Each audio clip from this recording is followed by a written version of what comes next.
beautiful morning to you. Welcome to Dawn on Vostv. My name is Omori Pearl, and I'm with Benayanofe. Good morning. Hi, Pearl. Good morning. Yes, today we'll be talking about unemployment. Unemployment is where capable and willing individuals who are actually qualified for a job yet do not get the opportunity to actually display their intellectual prowess or get employment and also means of having a livelihood. This has actually resulted in a lot of criminal activities like banditry, kidnapping, and what have you. And that is what we'll be discussing today, unemployment in Nigeria. Benahi, the state of unemployment in Nigeria is something that is worrisome, being that all sectors have actually collapsed.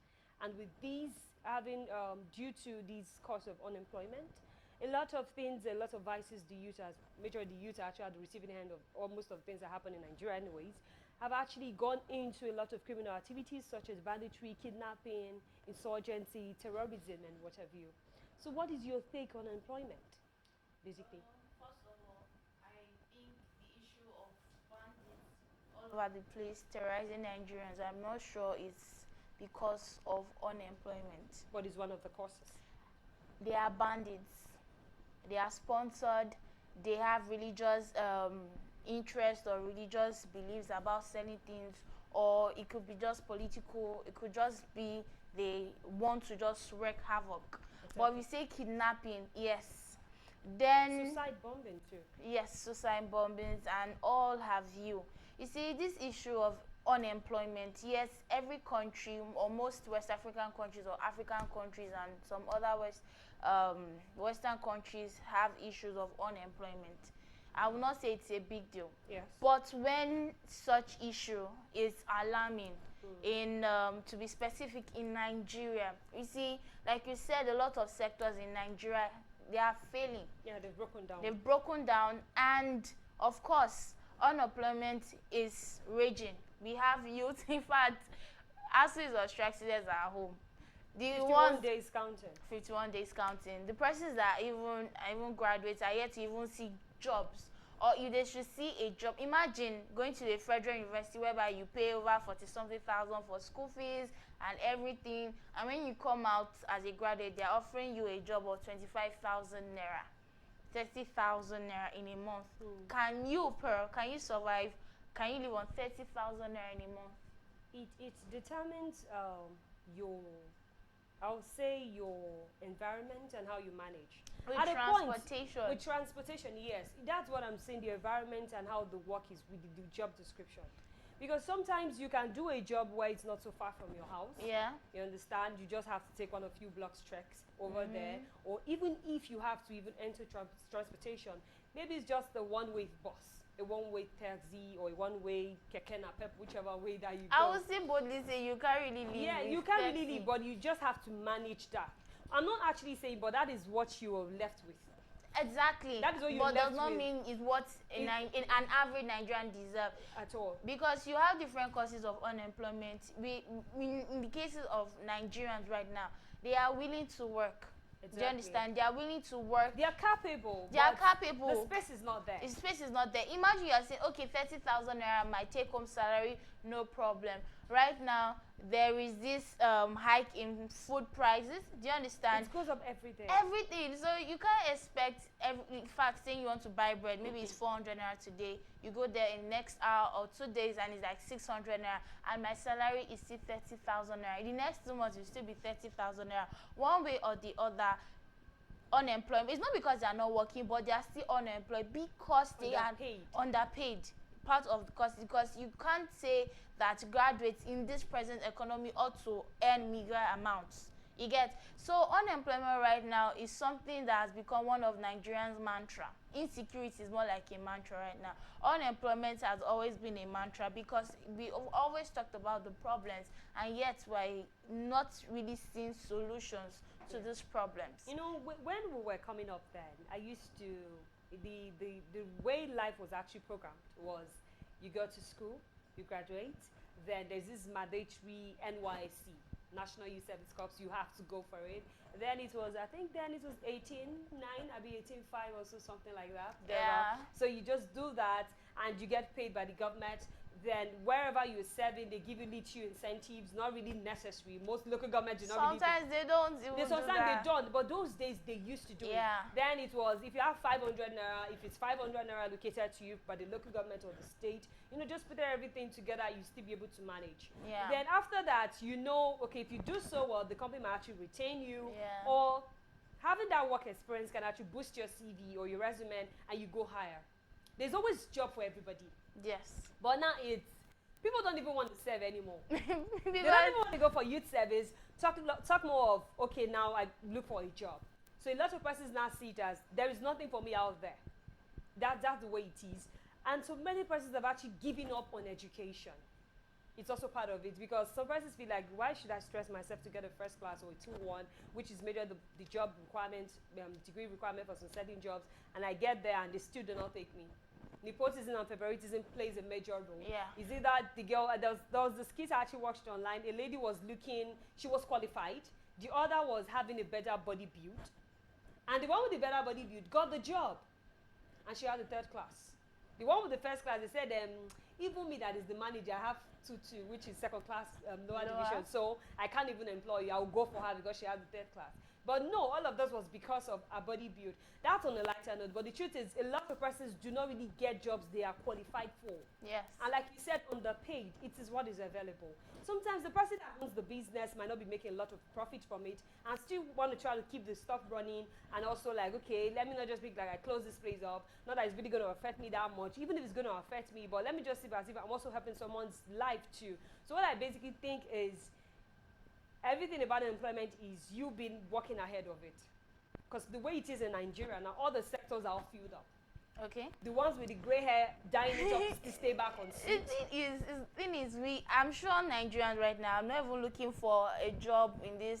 Some are still looking for yes, white-collar jobs. Not just white-collar jobs. Depending on one uncle's promise. We're not saying white-collar jobs exactly, but you see, Nigeria, we are not a communist state. Exactly. We don't function this 100% socialism. We are a mixed economy whereby capitalists, socialists, everybody mixed together. We have a good enabling environment.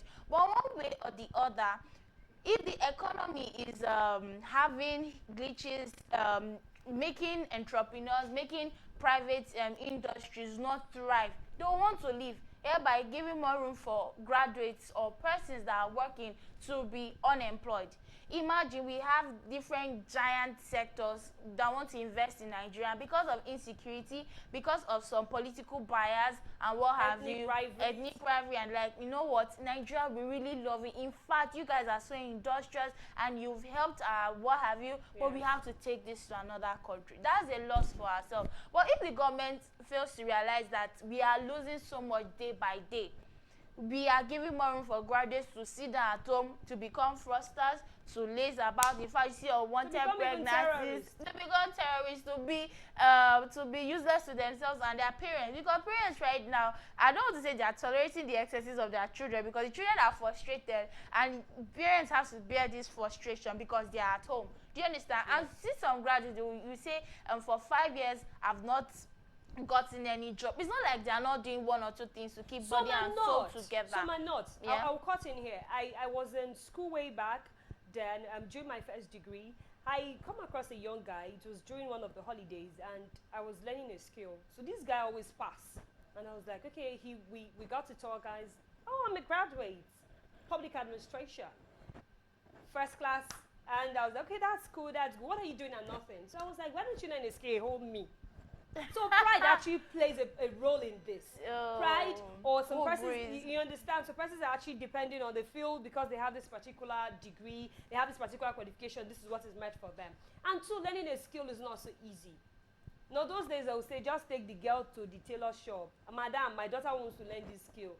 And you bring yam, or you bring palm oil, gallons of palm oil, whatever you, and it's settled. But now you have to bring biscuits, you have to bring, some people say you should bring a live animal. Just say you want to learn carry a gun and all. And the thing is, in Nigeria right now, as we need to shift our mindsets. You see, anybody can learn a skill. I can learn how to, I can't think of a skill right now, a mega skill. Anybody can learn a skill, but right now we need to learn relevant skills. And because that the world, moves with the time. yes, this world is going digital. We've been saying it. You need to learn something that is tech related. And you can learn it online too. Exactly. With your data, you can learn some skills, makeup sessions. You can learn how to do some sewings and what have you. And most everything is actually digitalized. You can get certificates. You may have to get it for free, or you may pay little or no, or something. Yes. You need to have a plan. Do you understand? Some Nigerians right now are like, okay, what I'm earning is not enough, but I know that in the next 2 years, 3 years, this is not where I want to see myself. You get? So you need to learn relevant skill. You need to like, okay, if I'm not in Nigeria, if I'm in another country, will this skill still be relevant? Do you understand? Because right now, Nigerians are just in the in-moment mindset. How can I survive for 1 year? And I don't blame them. I don't even blame everybody, because I don't just say them. They just want to survive. Right now, everybody, they are trying to survive. But you need to learn a skill that, okay, if in the next 10 years, this should still be relevant. You can't predict the future, but at least you can be on that position, or in that position rather, where you know that this skill will still be relevant. There are things that we used to do 10 years from now, and at that time it seemed relevant, but now we're not using it anymore. So right now it's not just about learning any skill, because you just see somebody that has no creative skill, not good with needles, cannot do anything, just say, okay, I want to be a fashion designer, I want to do. You don't have that creativity. Like, okay, this is what I want to really do. Sometimes you might have the you might not have the creativity, you might have the money. I have a friend that has a spa and a beauty salon. She doesn't even know how to thread a needle to even sew a hair. She can't even make a wig. But she employed the good hands. So she's just there as the managing director and all. So sometimes you look for the money and get people to do it for you, and you run a beautiful business. It doesn't really mean sometimes you have to be really into it. But have just little knowledge too. That would really play a pivotal part. And also, I think to have the solution to this is population. You know, the population is getting high. According to statistics, 33.3% of Nigerians are unemployed. Way back, it was 30 to 15%. Now it's getting higher by the year. Getting higher. So the population, and to the most populous black nation in Africa. In Giant of Africa, big brother of Africa. Please. You understand? Like, the population is getting higher by the day. People are giving birth. I don't know. I'm not saying don't give birth if you want to give birth to a number of children, but please give birth to a number of children you can take care of. Like just recently, we need a hair to breathe. Like recently, a woman that has 6 children. I don't want to say a woman, a couple. When you look at them, they are not so well to do. And on the 7th time, like where she had, 7th time. Wait, she has 6 children, and she she got pregnant. Why will you get pregnant first of all, and then she gave birth to quadruplets, making 10 children? Wait, was she looking for a particular gender? That should even be ruled out, because you can even take do that. But that is not a should I say for you to exactly do that. For you to do that. You see, right now we see in some countries, I think Asian countries, you can't have more than a child or 2 children because of the economy. You understand? You see, in Nigeria, yes, we are blessed with a lot of natural resources that we are yet to even make good use of. Especially oil. Exactly. Even agriculture. You understand? No. Most persons are not really interested in agriculture. That is where you get it wrong. But it's very lucrative. You know, and the government is not supporting that. Did you know the funny thing? Agriculture is not just about going to the farm and doing a lot of things. A particular country said if they had the land mass that Nigeria had. They didn't even say if they had the trees or the richness of our soil. And that country is doing great for themselves. They will not be where they are present today. And we look at them like, Nigeria ought to get there. Everything still boils down to the government. You see? So it's not just about people. You see, people look for things that, yes, are lucrative. The agricultural sector is lucrative, but many persons are not doing that because they don't find it promising enough. Yeah, even if it's promising. 1 or 2 taxes will just take your money. I have a friend that's into sales of palm oil, red palm oil actually, and she used to just buy from a particular brand and resell. So she just repackage and resell. So we got talking not quite long, and she was like, babe, I now go to the farm to source for this palm front myself. I was like, why? How were you able to do this? She said, that's the best way for me to make my good profits. Because those persons will tell me, we don't use the electricity. Now we use generator, transportation, taxes, cost of packaging and whatever. So now she just do everything herself. So I think all those taxes and all. And government do not really give this farmers subsidy. They don't really give subsidies for them for certain products and like fertilizers and manure. They don't really support them. because I just think at a point the government just see, I'm not trying to say the federal government is not doing good, but when they just see that you're making profit from this place, they just overclad you with taxation. And with that tax, your profit is, major of your profits are gone. Obviously. So we don't want to sugarcoat things. Yeah. You see, there was one thing I was thinking of, not even thinking of, persons right now, maybe because of our survival instinct, we're trying to earn something for ourselves. We'll be like, don't depend on the government.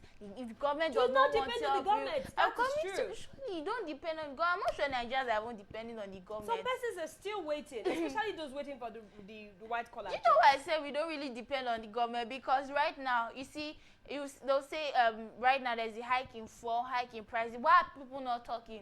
They don't want to talk anymore, because when they talked, what did the government do? Right now, they just want to find an alternative route and swallow the hard pill. Swallow the happy, look for ways to earn more money and do better things than ignoring the government. Do you know that? Something just crossed my mind. Okay. Do you know that in the Western world, some youth and some elderly persons are being paid before you start working? Obviously. So do you think Nigeria can afford that, like in the nearest future?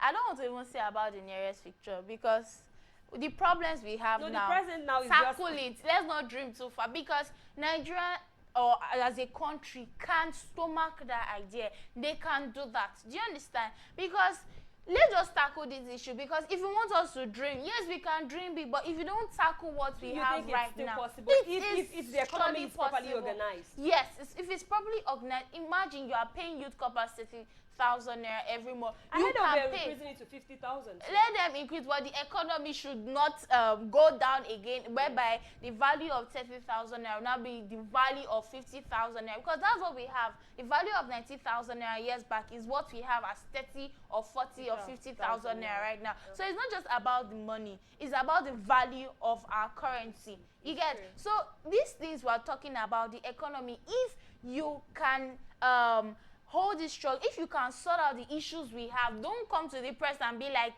this government has done more than 5 other governments. You're not fighting other governments. I have a question. Those state governments that say we're creating 300,000 jobs, 5,000 jobs, 10 billion jobs. Where are they? Please, where are the jobs? Is it the sweeping of the street, by sweeping of the street? I'm just asking. Because when somebody said he was going to create, a certain governor in Nigeria, South actually said he was going to create 3,000 jobs. No, 300,000 jobs. Wow. I heard that. I was even at that rally.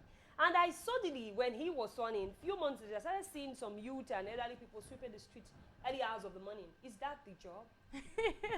To be candid, when someone says, well, I'm giving you 1,000 jobs, you need to see what type of jobs are you talking about. Yes, a president, a state governor, you see, we have Edo jobs, we have Edo, the hub. You're like, okay, yes, we are going to create jobs, we're going to create jobs. But you see secular, okay, we're looking for this. If you are qualified, feeling. Now, that gets me to the qualification. That's when nepotism and favoritism comes in. Yeah. Because there was a friend of mine who went to actually apply for that job. And the particular job she was actually applying for, there's somebody who is related to somebody that knows somebody that knows somebody that's sitting on the seat where she's supposed to be. Yeah. But it's because of this favoritism. This is my family member, so he or she is suitable to replace me. Sometimes we should retire the old folks we have there. We should. We should. Some of them are inflating their ages, dyeing their gray hairs, and though they are not even fit, they are not even used to, they are not computer literate, and they are still there. They are there. Now, but you're giving the youth to sweep the streets and clean the gutters. Yes, we know those people have done their part. The civil service, actually, the Civil Service Commission, we're actually calling them out on this. This job should be given to these people. I know I met with one of the commissioners in Edo State, and he told me that, do you know my particular, my own sector, my own ministry can actually swallow, can absorb so and so number of youth employment. I was amazed, like, are you serious? But why is it not open? They said that's when the processing comes in. You know, I have to help this person. That is really also another major cause of unemployment in Nigeria. It's discouraging. I know I'm qualified for this job. You like how you said I do jobs. Yes, you go there and they will tell you, now either they slash the salary to discourage you, or they'll just say I'll get back to you. Everything just boils down to a working system, working economy. Yes, and Nigerian youth already getting something ahead for themselves. Most of them are actually going into fraudulent activities. We can't take that away. It's actually a major cause too. You see somebody who is 16-year-old who should be talking about school, perhaps in school or not, or still trying to get admission into university, drives one of the exotic cars in the country. You see, if people want to tackle this whole fraudulent activity, you need to start tackling it from the root. Don't just go about harassing them and what have you. Start Because from the they have root. to survive. They have to survive. I'm not trying to sponsor their activities, but they have to survive. We talk about entrepreneurs. It's very easy for people, the government or anybody to say, get a skill, open a business. See, what enabling environment do we have for entrepreneurs to survive? If it's not taxation, imagine if there's no light. Some businesses cannot survive without electricity. Electricity. You see, maybe obviously there's no light or no electricity. They have to get fuel, and then there's no fuel. They have to do this, and then they run into a loss. The price is very high. You get, so imagine somebody earning a profit of maybe 40,000 every month. Person will now have to earn like 20,000. You can't expect such a person to smile. You get, so right now I feel if a system is working, if systems are working, surely other sectors, private sectors, bodies, individuals will have this room to be more creative. See, we have ideas, we are creative. It's just that how can we employ exactly? Yes. Can we really exploit in this economy? Because we should not turn a blind eye to what is happening and what it has cost and what is still costing. We are just trying to patch up things, use this fire brigade approach to like, okay, we cannot just focus on this problem. Yes. We need to ensure this and this works. But it's not a lasting solution. At all. If the foundation is 40, so what can the righteous do or something like that? Yeah, the good books like that. Exactly. So if the foundation of this economy of Nigeria is faulty, a lot of things will go wrong. But mind you, if you have a skill, you really need to learn a relevant skill, please just focus on that thing. You can't be the jack of all trades. Choose one thing, choose two things, and focus on it. Be educated. Yeah. Please, education matters a lot. Education is still the key, and school is not scam. It is not. It's a legacy. It's a legacy. So please help yourself, help your people, help the economy. Learn a skill, go to school right now. If you are on strike, as you're at home, help yourself. Do you understand? Not because you're not going to school does not mean you will be a lout, or you will not read your books, or you don't look for ways to improve yourself and that career you want to delve in. We're still talking about unemployment. Join the conversation across our social media platforms. Leave comments if you think that this economy cannot help you to thrive better. Hop in, say what you need to say, and please do not forget to subscribe. Thank you so much for watching. This is still done on Vostv. Till we see your faces again, do stay safe. Be Bye. productive. Bye. Be productive.